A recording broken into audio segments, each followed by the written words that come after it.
inakuaje watu wangu wa nguvu, kama kawaida, this is your boy Daniel Onsare hapa hivi, and of course niko na mheshimiwa and we want to have a talk. Nimemwambush tu kwenye niko tuko hapa the Herons, nimemwona nikasema lazima tufanye something, and of course him being the humble mheshimiwa amesema why not. Habari mheshimiwa? Mzuri sana.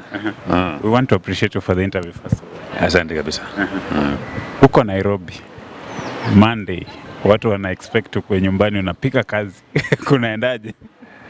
Tunajua Nairobi ndio mahali watu wanakuja alafu wanajirejuvenate. Nimekaa nyumbani wiki karibu mzima. And you know, tomorrow we have parliament. And there's a lot coming up in parliament tomorrow and the day thereafter. So it was very important that today I come to Nairobi to plan. As usual, I leave the city on Thursday, and then I come back on Monday.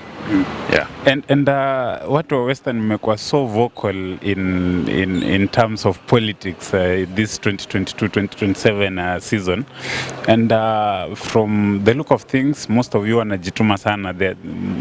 Kuna wewe, kuna Peter Salasia, kuna yani wacha tu tuseme waheshimiwa wote wa Western, you're trying to prove something to the people that you're doing your work in a way that is needed.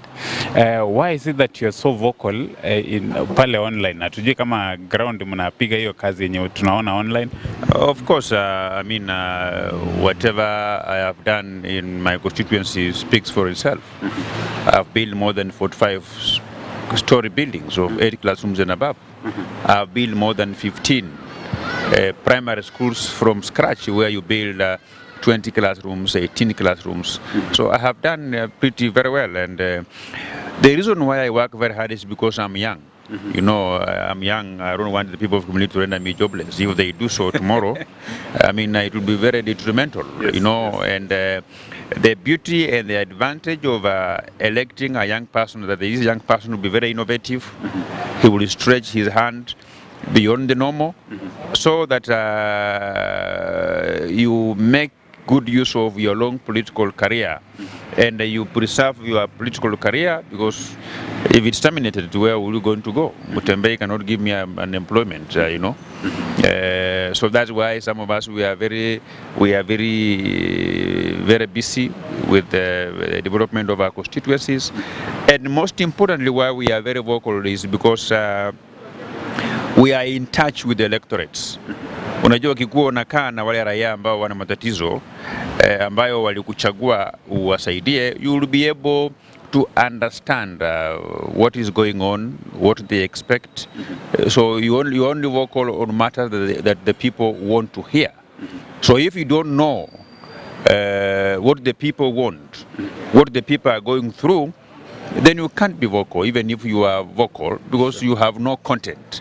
We talk about when you see a politician being vocal on a myriad of issues, it means that politician is in touch with his people, is able to understand. He has the syllabus of what bedevils the people that he or she is leading. Yeah. Is there anything that is supposed to be done for those MPs who are nominated or elected to be in parliament, but they end up not speaking for the whole term, 5 years? I think there are two. You look at it in two areas.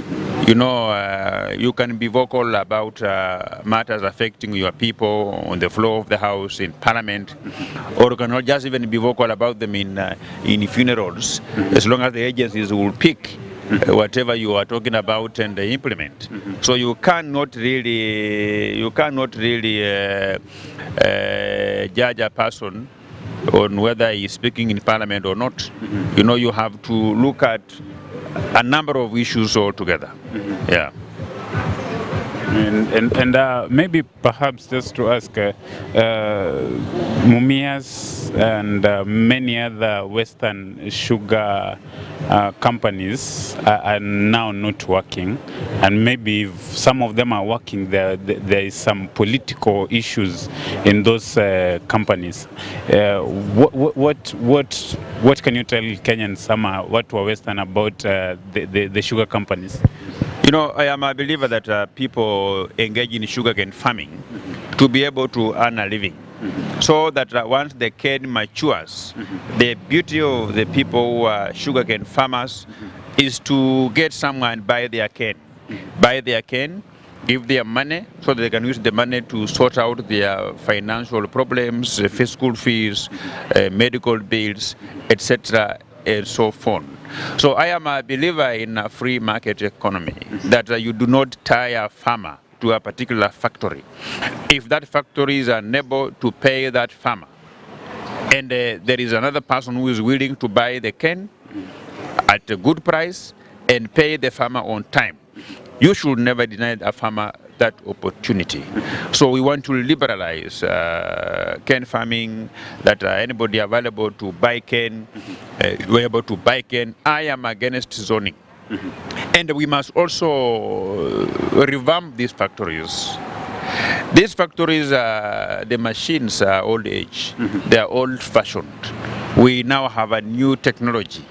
We have the new technology, lean machine, that are able to crush cane by consuming less power, and the efficiency. They will mint all the sugar from the bagasse.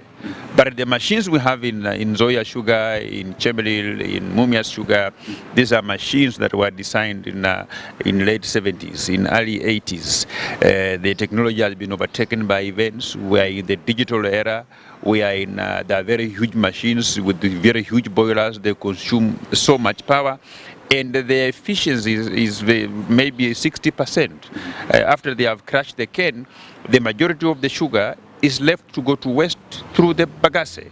So for these factories to be competitive, they need to be overhauled, bring in fresh machines that embrace modern technology.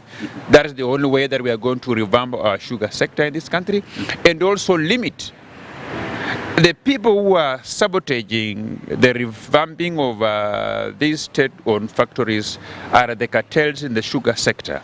The people, the business people who have been importing sugar into this country to meet the sugar shortages.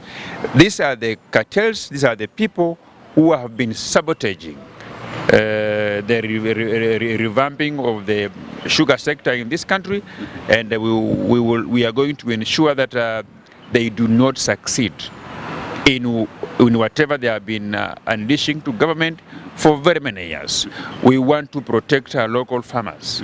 We want to ensure that farming in this country is profitable.